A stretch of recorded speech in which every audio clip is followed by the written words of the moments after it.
요한에서 1장 1절에서 4절까지 말씀입니다. 부문이 짧습니다. 한꺼번에 같이 읽도록 하겠습니다. 읽겠습니다. 태초부터 있는 생명의 말씀에 관하여는 우리가 들은 바요, 눈으로 본 바요, 자세히 보고 우리의 손으로 만진 바라. 이 생명이 나타내시가 본지라. 이 영원한 생명을 우리가 보았고 증언하여 너희에게 전하노니 이는 아버지와 함께 계시다가 우리에게 나타내시가 된 이시니라. 우리가 보고 들은 바를 너희에게도 전하면 너희로 우리와 사귐이 있게 하려 하니 우리의 사귐은 아버지와 그의 아들 예수 그리스도와 더불어 우리니라. 우리가 이것을 쓰면 우리 기쁨이 충만하게 하려 합니다. 말씀을 읽으면서 참 부족한 저 자신이 어떤 인격이나 어떤 생활 습관이나 그런 걸 하는 말씀이 좀 많이 반대되는 도전들, 저희 폭을 넓히지 않고는 받아들이기 참 힘들 그 말씀일지라도 이렇게 아멘할 수 있는 것이, 그리고 그 말씀을 귀를 기울이고 저를 인도해주시오라고 기도할 수 있는 것이 얼마나 저와 우리에게 주어진 큰 복이 아닌지 그렇게 하나님께 감사드리게 되는 그런 시간입니다. 지난 시간 우리는 우리의 삶과 시간들에 대해서 돌아볼 수 있었습니다. 그 안에서 나타나는 주님의 손길, 인도하심, 그리고 그 과정을 통해서 주님께서 주시는, 예수님이 주시는 그 간증에 대해서 묵상해보게 되었죠. 우리는 우리 삶의 이야기뿐만 아니라 다른 사람들의 이야기도 살면서 듣게 됩니다. 어떤 사람의 이야기는 정말 짠짠한 성공 이야기처럼 들리고, 또 어떤 사람의 이야기는 실패와 상처로 얼룩진 그런 이야기처럼 들리기도 합니다. 어떤 사람은 오랫동안 참아온 인내 이야기를 가지고 있고, 또 다른 사람은 아직 누구에게도 꺼내지 못한 그런 이야기를 마음속 깊은 곳에 묻은 채 살아가는 모습도 보게 되죠. 그렇다면 신앙이란 무엇일까요? 신앙은 내 이야기를 뭔가 더 그럴듯하게, 더 듣기에 아름답게 이렇게 꾸미는 일이 아닙니다. 신앙은 내 인생의 철학적이나 어떤 멋들어진 종교적인 수식어를 하나 더 얹히기 위한 일도 아닙니다. 바로 지난 시간에서 우리가 나누듯이 신앙은 내 삶의 이야기가 예수님이 이야기 안으로 들어가는 일이기 때문이죠. 오늘 요한의 편지 요한 1서에서도 이와 같은 말씀을 전하고 있습니다. 요한은 복음을 증거합니다. 자기가 들은 것, 본 것, 자세히 본 것, 손으로 만진 것을 말하고 있죠. 태초부터 있는 생명의 말씀을 관하여는 우리가 들은 바요, 눈으로 본 바요, 자세히 보고 우리 손으로 만진 바라. 이 말씀을 자세히 읽으면 요한은 우리가 생각하고 떠올린 바요라고 말하지 않고 있습니다. 우리가 논의하거나 토론한 바요라고 이렇게 말하지 않는 것이죠. 우리가 만들어낸 종교적 깨달음이라고 말하지 않는 것입니다. 요한은 증언합니다. 우리는 태초부터 계신 생명의 말씀을 들었습니다. 우리는 그것을 보았습니다. 또한 우리는 그것을 자세히 바라보았습니다. 우리는 그것을 손으로 만졌습니다. 참으로 요한이 생생한 간증인 것이죠. 오늘 본문 말씀은 우리 신령을 향해 질문하는 것 같습니다. 너의 신앙은, 여러분의 신앙은 다른 사람이 향한 어떤 설명의 수준에 머물러 있지 않습니까? 진정한 생명을 만난 삶의 고백이 나의 신령에 담겨져 있습니까? 당신은 예수님을 알고 계십니까? 그리고 그 예수님과 실제로 사귀고 계십니까? 요한은 예수님을 생명의 말씀이라고 증언을 합니다. 그냥 나는 예수님에 대하여 내가 아는 바를 여러분께 전해드릴게요 이렇게 말하지 않습니다. 내가 따랐던 어느 훌륭한 선생님에 대해서 말하겠다고 하지 않습니다. 요한은 선포합니다. 태초부터 있는 생명의 말씀에 관하여입니다. 이 태초부터 있다는 이 고백 가운데 바로 예수님이 사랑하신 제자 요한의 신앙 전체가 담겨있는 것입니다. 예수님은 어느 날 갑자기 역사 속에 깜짝스럽게 등장한 위대한 인물이 되어 아닙니다. 훌륭한 윤리적 선생님도 아니고 마음씨 따뜻한 종교 지도자도 아닙니다. 그분은 태초부터 계신 분이십니다. 하나님 아버지와 함께 계셨던 분이시고 하나님이신 말씀인 것이죠. 놀라운 것은 바로 그 태초부터 계신 그 장엄한 분이 우리와 멀리 떨어져 계시지 않고 있다는 사실입니다. 요한은 말씀합니다. 이 생명이 나타내시가 된지라. 이 우리에게 나타나야말로 바로 복음이 방향이 담겨있는 말씀인 것입니다. 사람이 우리가 참 생명을 찾아서 우리 힘으로는 도저히 닿을 수 없는 저 높은 하늘로 낑낑대며 올라가는 것이 아닙니다. 참 생명 되신 주님께서 우리에게 내려오신 것이죠. 우리가 위에 계신 그 하나님을 붙잡을 수 있을 만큼 깨끗해져야 될 엄청난 의무가 생겼다는 것이 아닙니다. 그것은 예수님을 구주로 믿고 하나님을 바라보고 하나님의 초점을 맞춰 나아감으로써 자연스럽게 일어나는 결과인 것이죠. 먼저 하나님께서 우리를 붙잡아 주시기 위해 낮아지셨다는 그 본질, 그 진리, 그 사실을 우리가 믿어야 한다는 것입니다. 우리가 영혼을 통달할 만큼, 다 이해할 만큼 지혜로워져야 한다는 것이 아닙니다. 우리는 하나님께서 알게 하시는 것만 알 수 있기 때문에 우리를 위해 그 영혼이 되신 분께서 우리 시간 안으로 들어오셨다는 것이 바로 복음인 것입니다. 이것이 바로 성육신이고 이것이 바로 복음 시작인 것이죠. 우리 신앙은 인간이 하나님을 향하여 하늘을 향하여 사다리를 놓고 열심히 위로 올라가는 이야기가 아닙니다. 하나님께서 인간의 자리로 내려오신 이야기입니다. 하나님의 말씀이 땅의 언어, 곧 복음으로 내려오신 이야기죠. 영원하신 생명이 살과 피를 입고 우리 가운데 오신 이야기입니다. 그래서 요한은 오늘 본문처럼 말씀할 수 있습니다. 우리는 들었습니다. 우리는 보았습니다. 우리는 자세히 바라보았습니다. 우리는 손으로 만졌습니다. 들었고 보았으며 자세히 보고 그것을 손으로 만졌다고 말씀합니다. 이 네 표현을 천천히 따라가 보면 참 생명을 향하여 우리가 그 참 생명 되신 분을 향하여 점점 가까워지는 것을 생생하게 느낄 수 있죠. 대상을 향하여 점점 가까워지고 있는 증언인 것입니다. 처음에 들었습니다. 살아계신 예수님의 음성을 들었죠. 죄인들을 부르시는 주님의 음성, 병든 자를 일으키시는 그 갈릴라 꿈이라 말씀하시는 그 음성, 제자들을 향해 가르치시는 그 말씀을 들었습니다. 그 다음에 보았습니다. 굶주린 우리를 불쌍히 여기시는 그 정말 사려 깊은 그 얼굴을 보았습니다. 나사로의 무덤 앞에서 우시는 그 눈물을 보았습니다. 십자가에 달려 찢기신 몸을 보았습니다. 그리고 부활하신 주님을 보았습니다. 그리고 그 다음에 요한은 자세히 보았다고 말합니다. 스쳐 지나가다 본 것이 아닙니다. 저 지평선 넘어 멀리 날아가는 새를 보듯 떨어져서 본 것이 아니라 가까이 다가가서 자세히 생생하게 본 것입니다. 주님과 함께 그 가이사랴 빌립보와 사마리아 땅을 걸으면서 주님을 본 것입니다. 함께 오병이어를 나눠 먹으면서 주님을 본 것입니다. 풍랑이는 갈릴리 바다 그 두려움 가운데서도 주님을 보았고 주님께서 붙잡혀서 순환당하실 때 정말 주님 곁에 있을 수가 없어서 두려움 가운데 도망가서 숨는 그 실패 속에서도 주님을 흑그들도 보면서 도망갔고 그리고 영광스러운 부활의 아침에도 주님을 다시 볼 수 있었습니다. 그리고 마지막으로 요한은 말씀합니다. 우리 손으로 만진 거라. 여기서 복음은 더 이상 추상적인 개념이 될 수 없습니다. 철학이 아닙니다. 또 다른 종교, 세상적인 종교와 같은 그런 종교적 분위기가 아닙니다. 복음은 바로 살과 피를 입고 오신 하나님의 이야기인 것입니다. 우리 곁에 앉으셔서 우리와 함께 살아가시는 참 생명, 새 생명이신 것입니다. 손에 닿을 만큼 가까이 오신 주님이신 것이죠. 당시 어떤 사람들은 거룩하신 하나님의 아들이 참된 인간의 몸을 그대로 입고 오셨다는 사실을 받아들이려 하지 않았습니다. 거룩하신 하나님의 아들이 어떻게 인간의 몸을 입고 있을 수 있겠냐고 생각했죠. 예수님께서 실제로 이렇게 육신을 입고 오신 것이 아니라 잠시 사람처럼 우리 몸에 보였을 뿐이라고 말하려고 했습니다. 그렇게 되면 예수님의 고난도 십자가도 부활도 그냥 가상현실과 같은 흐릿한 반응이 되어버리는 거죠.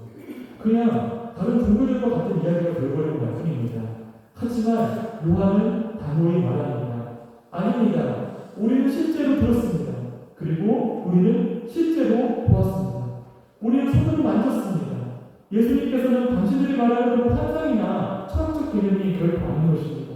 예수님이 인간이 만들어낸 종교적 이야기가 아니라 그분은 우리 가운데 오신 참 생명이십니다. 이 말씀은 바로 우리의 구원과도 직결된 문제인 것입니다. 예수님께서 만약에 참 하나님이 아니시다면 우리를 구원하실 수 없습니다. 예수님께서 참 사람이 아니시면 결코 우리의 죄를 대신하실 수도 없으십니다. 하나님이 되신 그분이 바로 사람이 되셨기 때문에 그분은 하나님과 인간 사이에 참 중보자가 되실 수 있는 것입니다. 죄 없으신 그분이 우리와 같은 몸을 입으셨기 때문에 우리의 죄를 대신 짊어지실 수 있으셨던 것입니다. 영원하신 생명이 죽음을 입었기에 그분의 죽음은 우리의 죽음을 삼키는 참 생명이 되신 것입니다. 그러므로 소물주의는 복음이 가장 중요한 기초가 되는 것이죠. 예수님께서 실제로 오셨기 때문에 십자가도 실제입니다. 예수님께서 실제로 우리처럼 육신을 입으셨기 때문에 그분이 흘리신 피 또한 실제인 것입니다.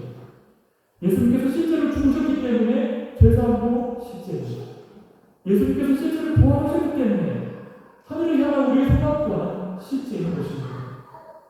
우리가 살다 보면 하나님께서 내 삶과는 정말 동떨어져서 계시는 것처럼 느껴질 때가 많습니다.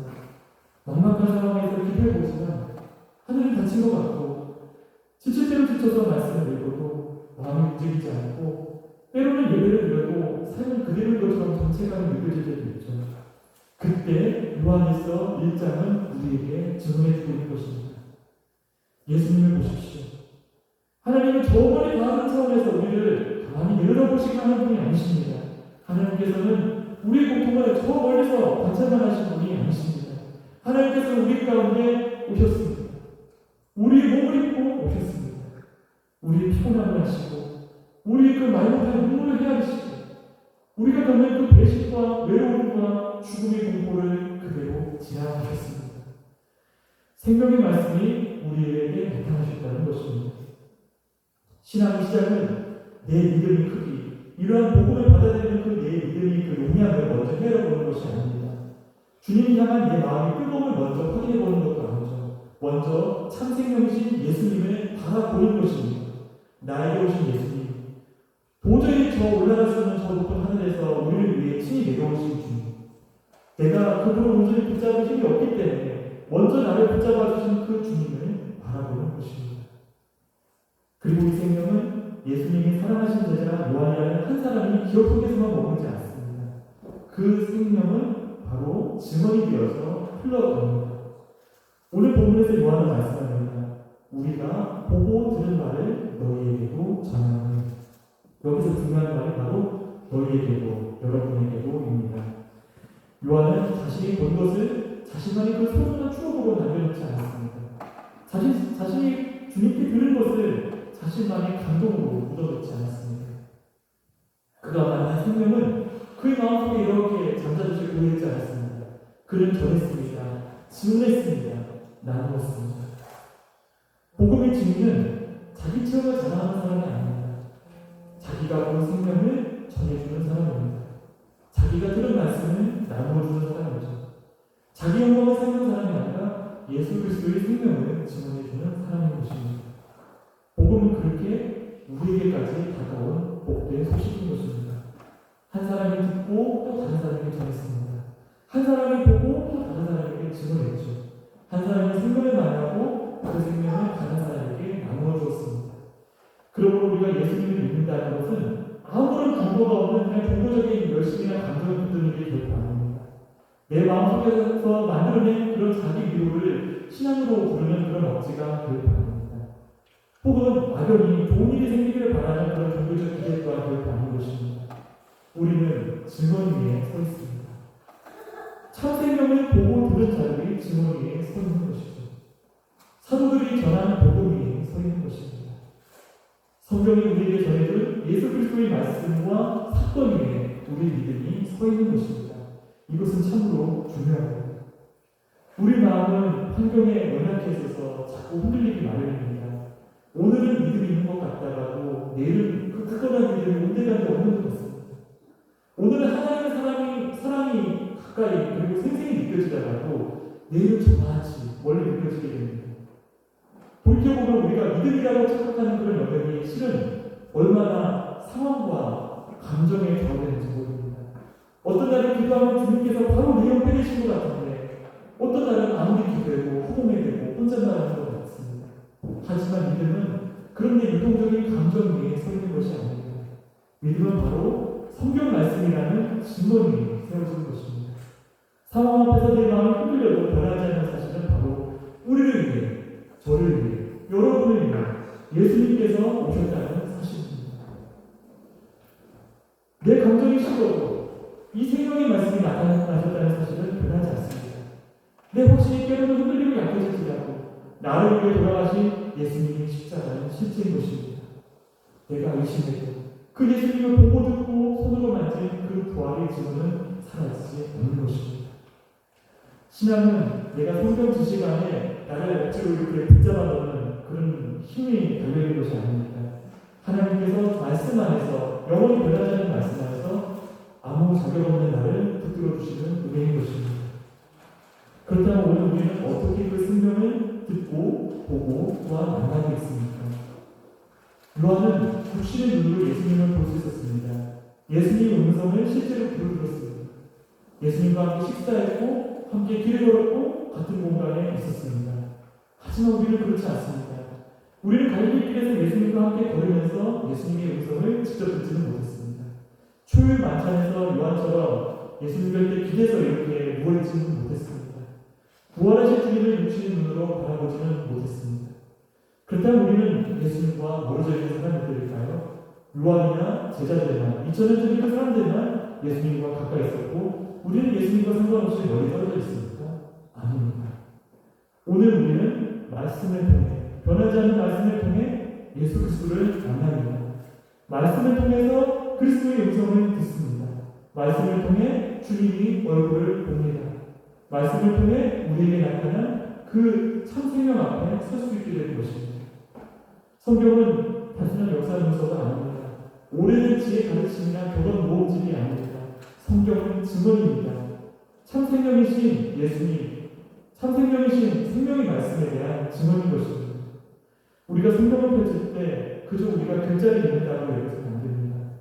이 성경에 대한 말씀을 들을 때 단지 설교자의 설명을 듣는 것이다 이렇게 생각해서는 안 됩니다. 우리는 사도들이 보고 들은 그 성경의 말씀 앞에 함께 서는 것입니다. 누가복음 24장 13절 이하에 이어지는 이야기, 예수님께서 부활하시고 나서 그 엠마오로 가던 그 제자의 그 여정과 함께 했던 그 이야기를 떠올려보게 됩니다. 제자들은 예수님을 따랐지만 정말 십자가 사건이라는 이 깜짝 놀랄만한 실제 앞에서 그들의 모든 기대는 다 무너져 내렸죠. 누가복음 24장 21절에 이런 말씀이 나옵니다. 우리는 이 사람이 이스라엘을 설명할 자라고 바라노라. 그들은 바랬습니다. 기대했죠. 그런데 그들은 십자가 죽음을 생생히 보았고 예수님이 무덤을 본 것입니다. 다 끝나버렸다고 생각했습니다. 그때 부활하신 예수님께서 그 절망감에 젖어있던 제자들과 함께 걸으셨습니다. 그럼에도 그들은 예수님을 알아보지 못했죠. 참생명이 그들과 함께 걷고 있는데도 그들은 죽음만, 눈앞에 보이는 그 죽음의 현실만 붙들고 있었습니다. 부활이 바로 그들 곁에 있었는데도 그들은 실패와 상실의 언어로서 말하고 있었던 것입니다. 저는 이것이 바로 우리 삶의 모습을, 우리의 연약함을 보여주고 있음을 깨닫습니다. 주님은 우리 곁에 계시는데, 변함없이 우리와 함께 하시는데 우리는 주님을 보지 못할 때가 많습니다. 주님은 말씀하고 계시는데 우리는 내 걱정의 소리만 들을 때가 많은 것이죠.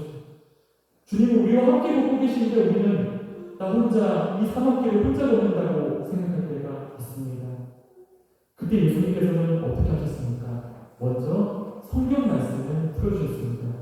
모세와 모든 선지자의 글로 시작하여서 이 성경 전체에 기록된 자신에 관한 이야기를 설명해 주셨습니다. 신학교에 다니면서 제가 누릴 수 있었던 복이, 이 말씀을 이야기해 주셨겠구나. 주님께서 부활하셔서 풀어주신 정말 그 말씀들이 바로 이 말씀이겠구나. 이 말씀이겠구나. 이렇게 생각해보는 시간이 저에게 참으로 큰 위로가 되었습니다. 그리고 그 제자들은 이렇게 고백합니다. 32절이죠. 길에서 우리에게 말씀하시고 우리에게 성경을 풀어주실 때 우리 속에서 마음이 뜨겁지 아니하더냐. 말씀이 열릴 때 절망이 해석되기 시작했습니다. 말씀이 열릴 때 주님의 십자가가 끔찍한 실패가 아니라 참된 구원의 길로 보이기 시작했습니다. 말씀이 열릴 때 예수님께서는 참된 생명으로 그들이 어떤 도덕적 선생이나 종교적 지도자가 아니라 오늘도 우리와 함께 걷는 주님으로 다시 보이기 시작했습니다. 그러므로 말씀을 가볍게 여겨서는 안 될 것입니다. 말씀을 세상 판자책과 마찬가지로 어떤 정보로만 받아들여서는 안 될 것입니다. 그 말씀 앞에 우리의 마음을 두고 머물러야 합니다. 말씀 안에서 주님께 기도로서 마음을 열어야 합니다. 주님 말씀해 주십시오. 제가 귀 기울여 듣겠나이다. 우리는 요한처럼 예수님을 육신으로 보지 못했습니다. 하지만 요한이 본 예수님은 증언을 통해 우리에게 오셨습니다. 우리는 갈릴리 바다에 섰지 않았지만 말씀을 통해 우리를 향한 그 부르심을 듣습니다. 우리는 골고다 언덕에 서서 십자가를 내려다보지 않았지만 말씀을 통해 그 말씀을 붙잡고 살아간 수많은 신앙의 성들, 그 피 흘림 앞에 서 있는 것입니다. 우리는 빈 무덤을 향해 달려가지는 않았지만 말씀을 통해 하나님의 아침을 매일 듣는 것입니다. 그리고 성령께서는 그 말씀을 오늘 우리 마음 그리고 우리의 삶 가운데 살아있게 하시는 것입니다. 그러므로 복음은 그저 오래된 옛 이야기만이 아닙니다. 오늘 지금의 우리에게 전해지는 성령의 증언인 것입니다. 요한은 말합니다. 우리가 보고 들은 말을 여러분들에게도 너희에게도 전합니다. 왜 전합니까? 왜 기록하는 것일까요? 왜 증언하는 것일까요? 목적은 분명합니다. 너희로 우리와 사귐이 있게 하려 하느니 이 증언의 목적이 사귐이라고 말씀합니다. 요한은 말씀합니다. 너희로 우리와 사귐이 있게 하려 하니 우리 사귐은 아버지와 그 아들 예수 그리스도와 더불어 우리입니다. 요한이 예수님을 전하는 이유는 단지 사람들을 모아서 이렇게 잘 가르치기 위해서만이 아닙니다. 어떤 신학적 논쟁에서 이기기 위해서만은 아니죠. 그는 우리를 예수님과의 사귐으로 그 사귐의 공간 안으로 우리를 부릅니다. 복음의 목적이 사귐이라고 합니다. 말씀의 목적이 사귐인 것입니다. 증언의 목적이 바로 사귐인 것이죠. 하나님을 떠난 사람이 하나님께 돌아오는 것, 죄로 멀어진 사람이 그리스도 안에서 가까워지는 것, 상처받을까봐, 오해받을까봐 혼자 묵묵히 숨기던 사람이 생명의 복음 공동체 안으로 들어오는 것, 마음의 문을 닫고 살던 사람이 주님 안에서 다시금 마음을 여는 것, 이것이 바로 요한이 말씀하는 사귐인 것입니다. 우리는 사실 사귐을 말해 참 쉽게 생각합니다. 함께 차를 마시고 식사를 하기도 하고 우리가 어느 정도 하는 그런 익숙한 가운데 안부를 묻는 것 정도로 생각을 하기도 하죠. 물론 그것도 참으로 귀한 순간들입니다. 하지만 요한이 말하는 사귐은 그보다 훨씬 깊습니다. 우리의 사귐은 아버지와 그의 아들 예수 그리스도와 더불어 우리입니다. 이 사귐은 이런 친목만이 아닙니다. 마음 맞는 사람들에게 자발적으로 모이는 모임도 아니죠. 비슷한 생각을 가진 사람들끼리 서로 위로하는 자리도 아닙니다. 교회의 사귐은 바로 하나님에게서 시작되는 것입니다. 아버지와 그의 아들 예수 그리스도와 더불어 우리를 사귀는 것이죠. 그러므로 교회는 나 스스로 신앙을 나의 의지로 선택한 사람들만 모이는 것이 아닙니다. 주님께서 부르신 사람들이 함께 있는 곳입니다. 나와 다른 사람들, 나보다 약한 사람들, 때로는 나를 불편하게 하는 사람들, 주님이 피로 값주고 사신 형제와 자매로 모이는 곳입니다. 이런 말씀의 교훈을 놓치게 된다면 교회는 모임은 될 수 있어도 공동체는 되기 어려운 느낌입니다. 예배는 드리지만 서로 마음은 얼마든지 멀어질 수 있기 때문이죠. 같은 공간에 앉아있지만 마음은 닫혀 있을 수도 있습니다. 함께 찬양하지만 어쩌면 누군가를 피하고 있을 수도 있습니다. 그래서 우리는 우리 자신에게 말씀을 놓고 노래하겠습니다. 나의 사귐은 어디에서 시작되어야 합니까? 나의 감정에서 시작되어야 됩니까? 혹은 내가 나의 호불호나 취향에서 시작되어야 됩니까? 어떤 내 편의에서 시작되어야 됩니까? 아니면 아버지와 그의 아들 예수 그리스도와 더불어 우리는 사귐에서 시작되어야 합니다. 주님과의 사귐이 회복되면 사람을 보는 눈이 달라지게 됩니다. 남편과 아내가 서로를 다시 보게 됩니다. 자녀와 부모가 서로를 다른 시선으로 바라보게 됩니다. 이웃을 다시 바라보게 됩니다. 나와 맞지 않는 사람들도 같은 생명을 받는 사람으로 넉넉하게 보이기 시작됩니다. 사귐이 회복된 공동체는 서로를 향해 무장한 채로 서지 않습니다. 혹시라도 상처받을까봐, 혹시라도 공격받을까봐 그런 늘 방어하는 방패를 들고 서지 않는 것이죠. 작은 실수 하나가 오래도록 낙인이 될까봐 두려워서 숨지도 않습니다. 참된 사귐 있는 곳에는 빛이 있기 때문이죠. 빛이 있는 곳에는 정직함으로 인한 자유가 있습니다. 정직함이 있는 곳에는 회개가 가능합니다. 회개가 가능한 곳에는 용서가 가능합니다. 용서가 가능한 곳에는 기쁨이 자라납니다. 어둠은 그냥 나쁜 행동만을 뜻하지 않습니다. 어쩌면 어둠은 숨어버리는 것입니다. 감추는 것입니다. 괜찮은 척하고 강한 척하고 믿음이 좋은 척하고 아무 일 없는 척하는 것이기도 하겠죠. 그렇지만 믿음 뒷 가운데 거한다는 것은 바로 하나님 안에서 마음을 다 내려놓고 숨지 않는 것입니다. 내 죄와 내 연약함을 주님의 은혜 앞으로 가져오는 것이죠. 그리고 그 은혜를 받은 사람들이 서로에게도 그런 은혜의 자리를 내어주는 것입니다. 요한에서 1장 9절은 이렇게 말씀합니다. 만일 우리가 우리 죄를 자백하면 그는 믿으시고 의로우사 우리 죄를 사하시며 우리를 모든 불의에서 깨끗하게 하실 것이요. 우리가 죄인된 우리가 죄를 고백할 수 있는 이유는 하나님 앞에서 하나님의 언약 앞에서 안전하기 때문입니다. 아이들은 가끔씩 거짓말을 합니다. 왜 거짓말을 할까요? 사실대로 말하면 부모님께 혼날까봐 두렵기 때문이죠. 사실대로 말하면 엄마 아빠로부터의 사랑을 잃어버릴까봐 두려워하기 때문입니다. 근데 그것은 어른도 다르지 않습니다. 우리가 숨기고 변명하고 포장하는 이유는 사실은 두렵기 때문입니다. 드러나면 끝이라고 생각하기 때문이죠. 버림받을 것이라고 생각하기 때문입니다. 하지만 복음은 말씀합니다. 그리스도 안에서 너는 하나님 앞에 나아갈 수 있는 존재이다. 죄를 고백해도 버림받지 않는 존재이다. 멸망하지 않는 존재이다. 예수 그리스도의 피가 모든 죄에서 우리를 깨끗하게 하시기 때문이다라고요. 교회는 완벽한 사람들이 모이는 것이 아닙니다. 빛 가운데로 나오는 죄인들이 은혜의 넉넉함을 보이는 것이죠. 상처가 하나도 없는 사람들이 모이는 것이 아니라 상처를 입은 사람들이 십자가의 사랑 안에서 회복하는 자리인 것입니다. 한 번도 넘어지지 않는 완벽한 사람들이 모이는 것이 아니라 넘어져도 주님께 돌아가는 길을 아는 사람들이 모이는 것입니다. 이것이 바로 말씀이 증거하는 공동체인 것입니다. 이것이 바로 생명의 말씀이 낳는 참된 사귐인 것입니다. 오늘 본문은 그 사귐의 열매에 대해서도 말씀합니다. 4절입니다. 우리가 이것을 쓰면 우리의 기쁨이 충만하게 활용합니다. 요한은 이 사귐 다음에 바로 기쁨을 말씀하고 있습니다. 기쁨은 억지로 주어져서 막 화가 오는 그런 감정이 아닙니다. 상황이 다 좋아져서 안도감으로부터 오는 것도 아니지요. 내가 원하는 일이 다 이루어질 때 비로소 생기는 그런 감정이 아닌 것입니다. 요한이 말하는 참 기쁨은 바로 사귐에서 오는 것입니다. 하나님과의 사귐에서 옵니다. 예수 그리스도와의 사귐에서 옵니다. 그리고 성도들과의 사귐에서 오는 것입니다. 사람 관계가 끊어질 때 심령이 메말라 버립니다. 아무리 많은 것을 가져도 마음을 아는 사람이 없으면 기쁨은 힘이 들어갑니다. 아무리 열심히 바쁘게 살아가도 마음속 깊은 곳에서 나는 사랑받는 존재야, 나는 사랑받고 있어라는 확신이 없어지면 그 영혼은 외로워지고 혼란해집니다. 아무리 성공을 향해 달려갈지라도 하나님과의 사귐이 끊어지면 그 마음은 그 즉시로 공허해지는 것입니다. 반대로 상황이 아직 완전히 해결되지 않아도 사귐이 비틀어지면 기쁨은 살아나는 것입니다. 문제가 여전히 남아있어도 주님이 나와 함께 계시면 그것을 견디고 이길 힘이 생기는 것입니다.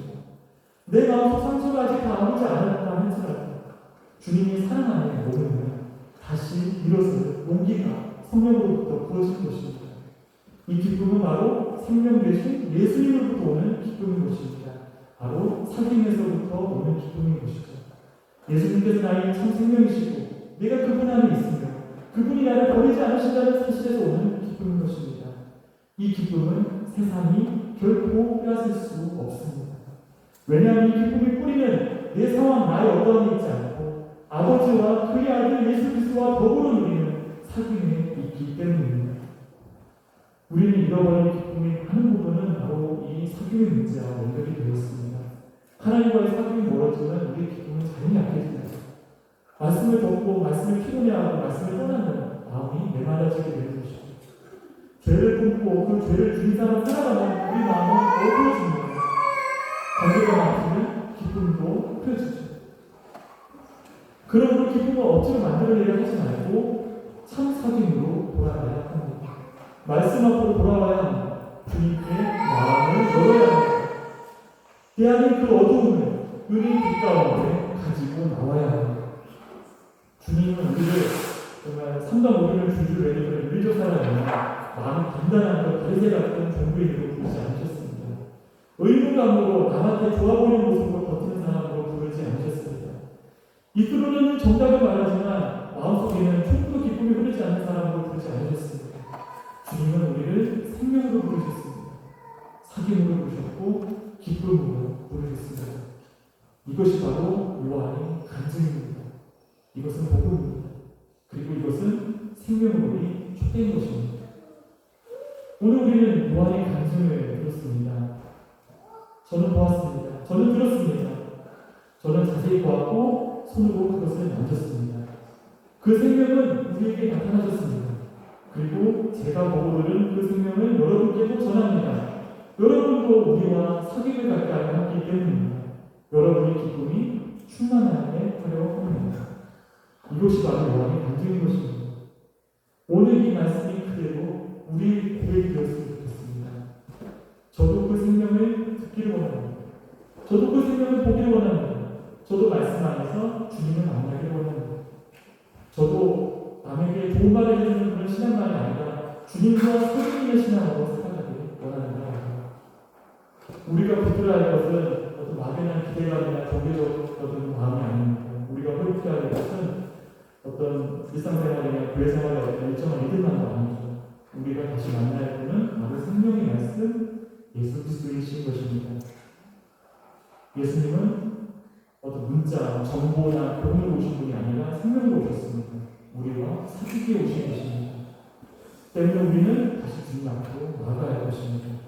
주님, 제가 주님을 머리로만, 지식으로만 알지 않도록 인도해 주세요.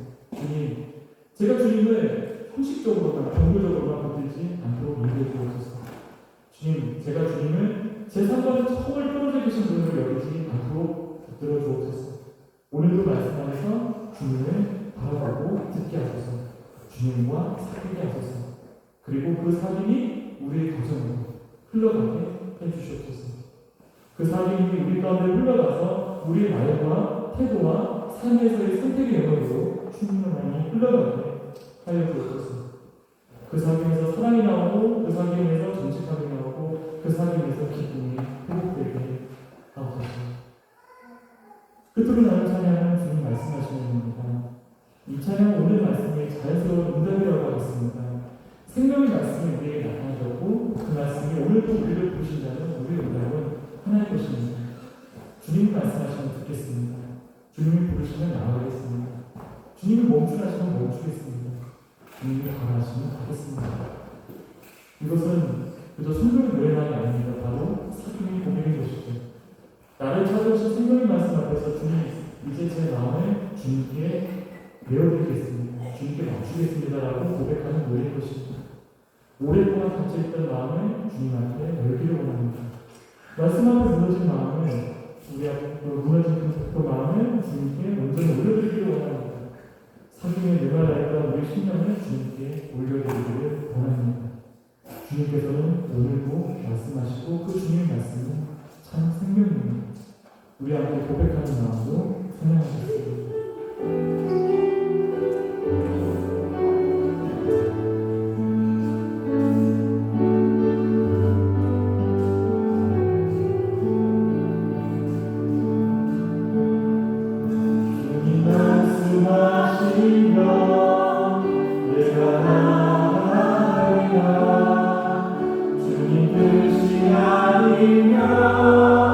내가 멈춰서리라 나의 마음속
살아계신 주님, 우리가 보고 듣고 가까이서 손으로 만져받으신 참 생명 되신 예수님, 오늘도 우리와 함께 동행하시고 우리와 함께 걸으시고 우리를 지켜보시고 우리를 살피시고 우리와 함께 걸어가 주시는 참 감사합니다.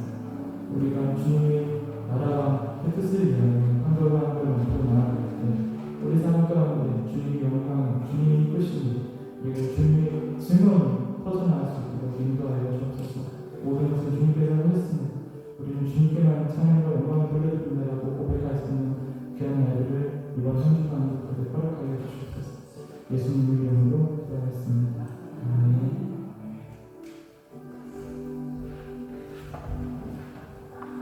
지금은 우리를 위하여 육신을 입고 이 땅에 오신 예수 그리스도의 은혜와 말씀이 육신되어 이 땅에 오시기가 계획하신 아버지 하나님의 극진하신 사랑이신 우리의 삶 가운데 주님이 가까이 계심을 알게 하신 성령님의 역사하신 그 역사가 나의 삶으로 주님이 살아계셔서 역사하신 그 역사가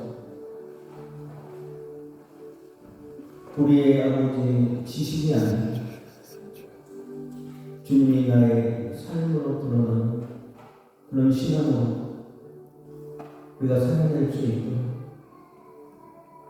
주님 지혜와 눈치를 허락하시니 그렇게 살아가기를 다짐하고 결단합니다. 우리 꿈을 이루는 우리의 그 가정들과 직장인 또 사업자님 하나님 다음 세대를 위해 또한 이 나라 이 민족을 위해 세계의 열방을 선교하는 선교사역을 전쟁 중에 고통을 받고 있는 이들 위해 이제로부터 영원토록 함께하옵시기를 간절히 수고나옵나이다.